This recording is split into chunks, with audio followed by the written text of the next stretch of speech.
Hello dear students. आज का जो लेक्चर है इसमें हम पढ़ेंगे स्ट्रक्चर ऑफ एंथर। ठीक है, एंथर और उसके इंटरनल स्ट्रक्चर्स, बल्कि ये बेटर है।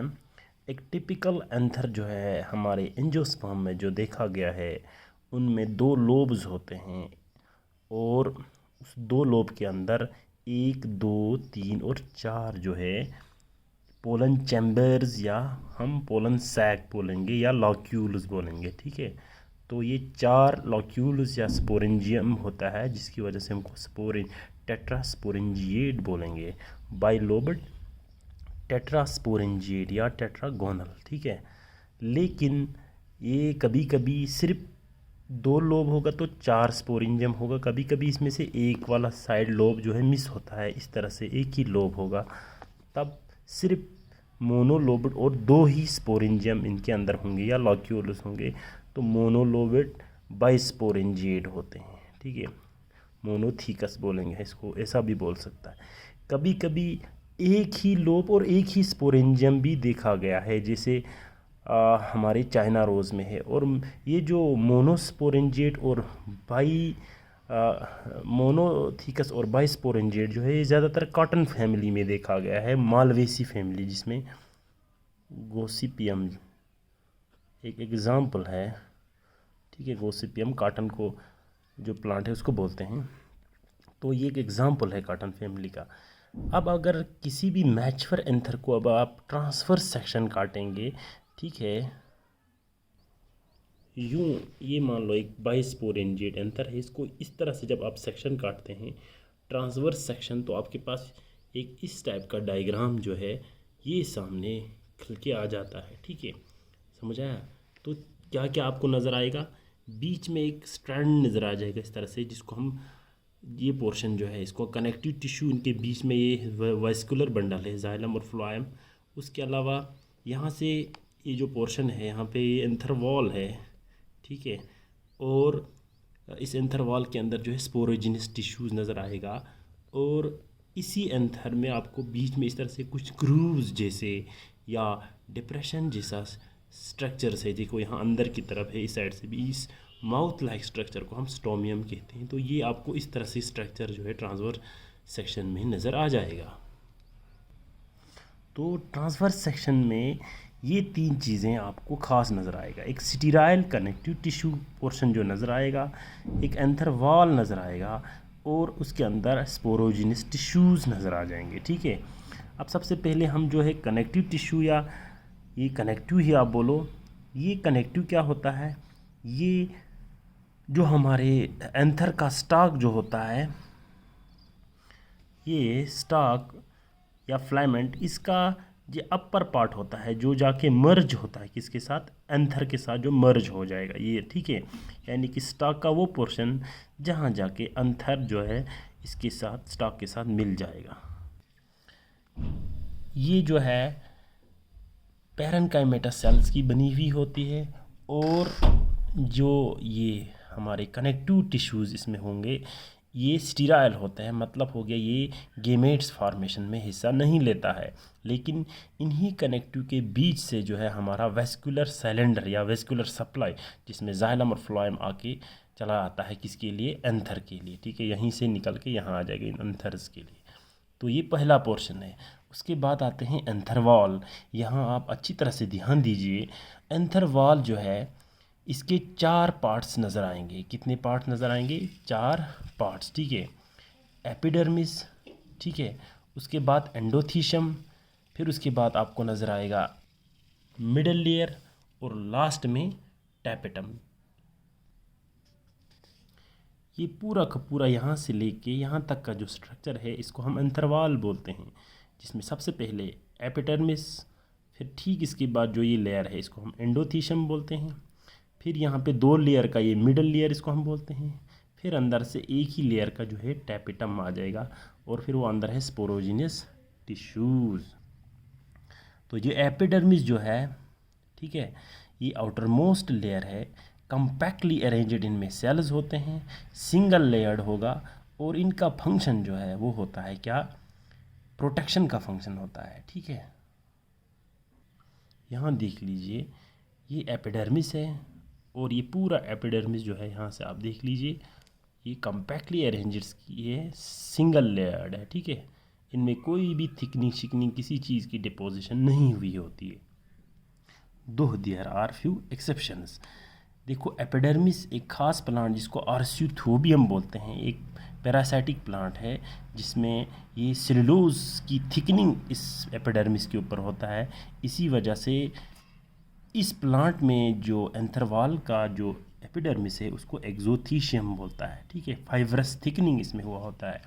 सिमिलरली एक और एक्सेप्शन जो एलैंजियम प्लांट है, इसमें इसकी एपिडर्मिस जो है इस पे स्टोमेटास दिखा गया है। एंथरवाल की जो एपिडर्मिस है यहाँ स्टोमेटास दिखा गया है, ठीक है। स्टोमेटास जो है ट्रांसपैरेशन का काम करता है।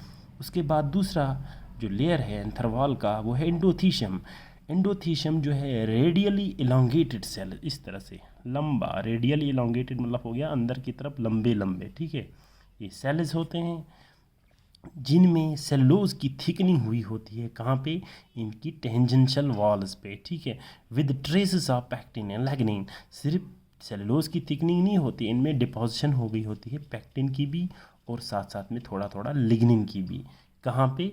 इनकी जो है ये जो इन एंडोथीशियम की इनकी टेंजेंशियल वॉल पे। तो ये देख लीजिए, मान लो एक लकड़ी है जिसको मैंने यहाँ से काटा है ताकि आप लोगों को दिखाने के लिए कि वॉल्स किस तरह होते हैं। ये यहाँ से इसको काट लिया है तो आप देख लीजिए जो ये वॉल यहाँ से आ जाएगा इसको हम रेडियल वॉल्स बोलते हैं, और यहाँ से इस तरह से जो होगा उसको हम बोलते हैं टेंजेंशियल वॉल्स। अब आप अच्छी तरह समझ गए होंगे ये जो टेंजेंशियल वॉल्स है इन सेल्स की, इन पे जो है सेलुलोज की थिकनिंग हो गई होती है, डिपोजिशन हो गई होती है, ठीक है, with traces of pectin and lignin, ठीक है। एंडोथीशियम की ये भी जो है सिंगल लेयर्ड होते हैं। अब यहाँ देख लीजिए ये जो है आपको नज़र आ रहा है एंडोथीशियम, ठीक है। इस एंडोथीशियम की ये जो वॉल्स है इन पे जो है सेलुलोज की थिकनिंग हो गई होती है, लेकिन जो ये स्टोमियम पोर्शन है यहाँ जो एंडोथीशियम के सेल्स हैं इनमें जो ये थिकनिंग है, फाइब्रस थिकनिंग जो है या सेलुलोजिक थिकनिंग जो है, इन पोर्शन के जो सेल्स है एंडोथीशियम के जो इस एरिया के सेल है उनमें नहीं हुआ होता है, ठीक है। क्योंकि आगे जाके एंथर जब रप्चर हो जाता है तो ये इसी जगह से खुल जाएगा, ठीक है। तो यहीं से ही फिर ये पोलन ग्रेन्स रिलीज हो जाता है। स्टोमियम माउथ जैसा स्ट्रक्चर, तो ये लिखा गया है यहाँ पे एंडोथीशियम जो है इनकी स्टोमियल एरियाज पे इनकी थिकनिंग नहीं हुआ होता है। अब जो एंडोथीशियम है इनका फंक्शन क्या है? ये हाइग्रोस्कोपिक होता है। हाइग्रोस्कोपिक मतलब हो गया जिसमें मॉइस्चर, वाटर मॉइस्चर जो है एब्जॉर्ब करने की कैपेसिटी होगी।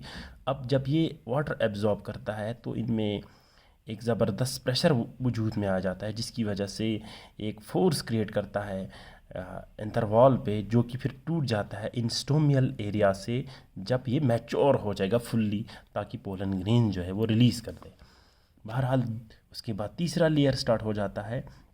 ये रेडियली एलोंगेटेड नहीं होते बल्कि हम सीधा एलोंगेटेड सेल्स इनमें आप बोलेंगे 2 से 3 लेयर्ड होते हैं जस्ट बिलो द एंडोथीशियम, और ये एफीमेरल स्ट्रक्चर्स है, ठीक है। एफीमेरल स्ट्रक्चर्स मतलब हो गया ये कुछ टेम्परेरी टाइम के लिए ही होता है। इनमें स्टार्च जो है स्टोरेज किया हुआ होता है। इनका मेन मकसद जो है पोलन ग्रेन्स जो अंदर बनेगा पोलन चैम्बर में उन्हीं की नरिशमेंट के लिए इस्तेमाल हो जाता है। और जब आप मैच्योर हमारे जो पोलन एंथर है वहाँ अगर आप देखेंगे तो वहाँ ये आपको नज़र नहीं आएगा, इसीलिए इसको हमने लिखा है एफीमेरल स्ट्रक्चर, शॉर्ट लिव्ड होता है। तो यहाँ जो स्ट्रक्चर बनाया गया है इसमें जो मिडल लेयर है 2 लेयर्स की बनी हुई है, 1 और 2 है ना। ये लंबे लंबे सेल्स की बनी हुई होती है, लेकिन जब मैच्योर हो जाएगा तो ये यहाँ से गायब हो गया होगा क्योंकि ये जो सेल्स है ये डिज़ोल्व होके इनकी सारे एनर्जी जो है इन पोलन ग्रेन्स को नरिशमेंट करने के लिए चला जाता है, ठीक है। तो ये एफीमेरल स्ट्रक्चर है। लास्ट पे हमारा होता है टेपटम, ठीक है। ये सबसे अंदरूनी और होमोजेनाइज्ड मतलब बिल्कुल सेम लगता है, सारे सेल्स सिंगल लेयर्ड होते हैं। लेटर स्टेज में ये मल्टी न्यूक्लिएट और पॉलीप्लॉइड यानी क्रोमोसोम लेवल जो है वो डबल डिप्लॉइड से ज़्यादा होता है, 2 नंबर से 2n नहीं बल्कि 2n से ज़्यादा 3n 4n वगैरह हो जाएगा। ऐसा क्यों होता है? पहले स्टेज में तो ये बाय द वे डिप्लॉयड और मोनोन्यूक्लिएटेड ही होता है कि न्यूक्लियस होता है।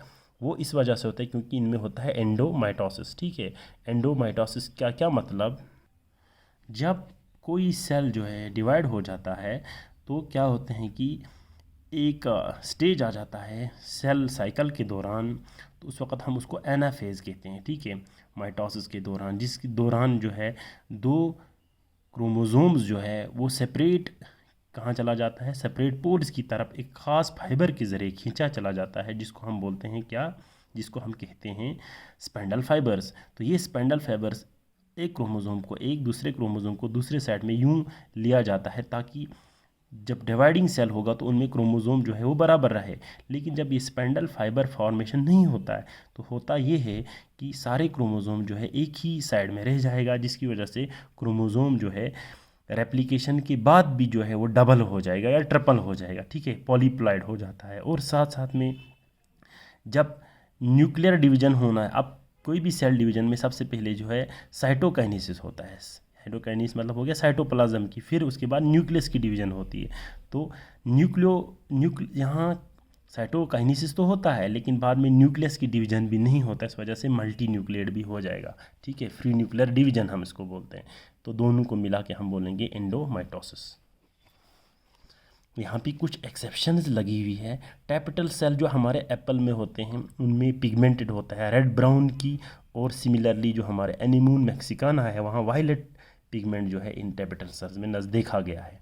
और हमारा जो इलेक्ट्रा थॉम्सनी और नाइगीला डेमेसिना जो प्लांट है इनमें टैपिटल सेल्स जो है इनमें थोड़ा मॉर्फोलॉजिकल वेरिएशन है, कुछ बड़े और कुछ छोटे टैपिटल सेल नज़र आ जाएगा। जैसे ये जो यहाँ चूँकि कनेक्टिव टिश्यूज़ है यहाँ पे सिटीराइल, तो एक कनेक्टिव टिश्यू की और जो टैपेटम के सेल्स होंगे यहाँ पे, जो यहाँ से इस साइड में जो सेल्स होंगे वो थोड़ा सा छोटा और ज़्यादा ग्रेन्युलर नज़र आता है। और जो पैराइटल साइड की इनको हम कनेक्टिव टैपेटम उस केस में बोलते हैं। और जो साइड में होंगे यहाँ पैराइटल पेरिफेरी एरियाज़ में वो थोड़ा बड़ा और लेस डेंस होते हैं। In case of electra thomsoni and nigella damascena. ठीक है, तो ये दो प्लांट है जिनमें हम बोलेंगे मॉर्फोलॉजिकल डिफरेंस होते हैं, किनमें टैपिटल सेल्स में, या पॉलीमॉर्फिक टैपेटम होते हैं। ठीक है, सी टैपेटा एंड पी टैपेटा हम उस वक्त कहा जाता है उनको। अब फंक्शन की जहाँ तक बात है, ये न्यूट्रेटिव फंक्शन है और इसी न्यूट्रिशन की बिहेवियर पे किस तरह से ये न्यूट्रिशन किसको करता है, न्यूट्रेटिव ये डेवलपिंग पोलन ग्रेन इसको करेगा है, उनको किस तरह से न्यूट्रिशन करता है इसकी बिहेवियर के हिसाब से पैरासोमी और स्वैमी नाम के दो हमारे एम्ब्रियोलॉजिस्ट हैं, उन्होंने ये दो ख़ास किस्म के टैपिटल सेल जो है डिफ्रेंशिएट किया गया है, फंक्शंस एंड टाइप इसमें रखा है। एम्यूबॉइड या पेरीप्लाज्मोडियम टाइप और दूसरा है सिक्रेटरी या ग्लैंडुलर टाइप। अब जो ये एम्यूबॉइड या पेरीप्लाज्मोडियल टाइप टैपेटम होते हैं इनमें क्या होता है, ऐसे टैपेटम्स जब मैच्योर हो जाते हैं तो उनके रेडियल वॉल्स, जो ये रेडियल वॉल्स है ये ब्रेक हो जाता है, यानी सेल वॉल उन टैपिटल सेल्स का ब्रेक हो जाता है और प्रोटोप्लास्ट जो है वो सीधा बाहर निकल के आ जाता है कि पोलन सैक में एक पेरीप्लाज्मोडियल मास की शक्ल में। ठीक है, इसीलिए इसको, क्योंकि आप लोगों ने देखा होगा ऐसा जो जब सेल वॉल जब निकल जाएगा तो सीधा जो है सेल अलग अलग शेप धारण करता है। ठीक है, तो यूं शेप एक इम्यूबा जैसा भी दिखाई देता है। ये प्रोटोप्लास्ट सीधा निकल के आ जाता है कहाँ पे, इसीलिए इसके नाम भी लगी हुई हाँ, एम्यूबॉइड या पेरीप्लाज्मोडियल। तो ये सारा का सारा जो टैपिटल सेल्स है ये पोलन चैम्बर में आ जाता है। ठीक है, सैक में चला जाएगा इन द फॉर्म ऑफ पेरीप्लाज्मोडियल मास। ठीक है, यहाँ से ये इनकी रेडियल वॉल्स जो है जो ही डिज़ोल्व हो जाएगा ये यहाँ से निकल के इधर आ जाएगा, कहने का मतलब है चैम्बर में। ठीक है, वहाँ पहुँच के ये क्योंकि जो अंदर चैम्बर जो है पोलन सैक, वहाँ पोलन ग्रेन्स बनी हुई होती है, तो उन पोलन ग्रेन्स को एक तो नरिशमेंट का काम करता है, साथ में एक पोलन ग्रेन्स की दो बाहर कवरिंग्स होते हैं। ठीक है, एक्जीन एंड एंटीन उनको कहते हैं, ये आगे आपके लेक्चर्स में पढ़ाया जाएगा। तो ये एक्जीन है उसकी फॉर्मेशन में ये मदद करता है उस पोलन ग्रेन्स के। ठीक है, इन पे पोलन ग्रेन्स के अपार्ट फ्रॉम न्यूट्रिशन, ठीक है। और ये ज़्यादातर इस टाइप की जो टैपेटल सेल्स है ये प्रिमिटिव एंजियोस्पर्म्स में देखा गया है, जिनमें आपको एग्जांपल्स है टाइफा, सेजिटेरिया, लिस्मा या टेडेस्केंशिया। बहरहाल दूसरा जो है वो सिक्रीटरी है या ग्लैंडुलर है, तो यहाँ कुछ सिक्रीट करते हैं। यहाँ सेल्स जो है वो इंटैक्ट रहते हैं, उनकी वॉल डिज़ोल्व नहीं होते इस टाइप में। और इस केस में क्या करते हैं कि कुछ ग्रैन्यूल, छोटे छोटे ग्रैन्यूलर्स बॉडीज़ जो है वो सिक्रीट करता है ये टैपेटल सेल्स, और उन ग्रैन्युलर बॉडीज़ को हम प्रोयूबिस्चिस बॉडीज़ तब कहते हैं, ठीक है। फिर कुछ समय के बाद यही ग्रैन्यूल्स या प्रोयूबिस्चिस बॉडी जो है इनको उन टैपेटल सेल के अंदर बनते हैं ये पहले, फिर उसको बाहर सिक्रीट कर दिया जाता है उन सेल से, उनको लगा दिया जाता है कहाँ पे, पोलन चैम्बर में या पोलन सैक में।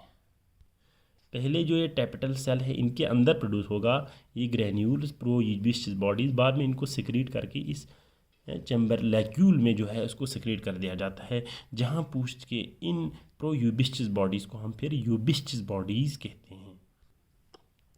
अब यही यूबिस्चिस बॉडीज़ जो है ये जाके वहाँ एंथर चैम्बर में डेवलपिंग पोलन ग्रेन्स के साथ मिल जाता है, और वहाँ उनको न्यूट्रिशन के साथ साथ उनके एक्जीन यानी बाहर वाला जो पोलन ग्रेन की जो वाल है उसके, और वहाँ कुछ पोलन किट नाम की कुछ जो है एक केमिकल जो लिपिड्स की बनी हुई होती है वो उन पे फॉर्मेशन यानी उनकी फॉर्मेशन में काम करता है, ठीक है।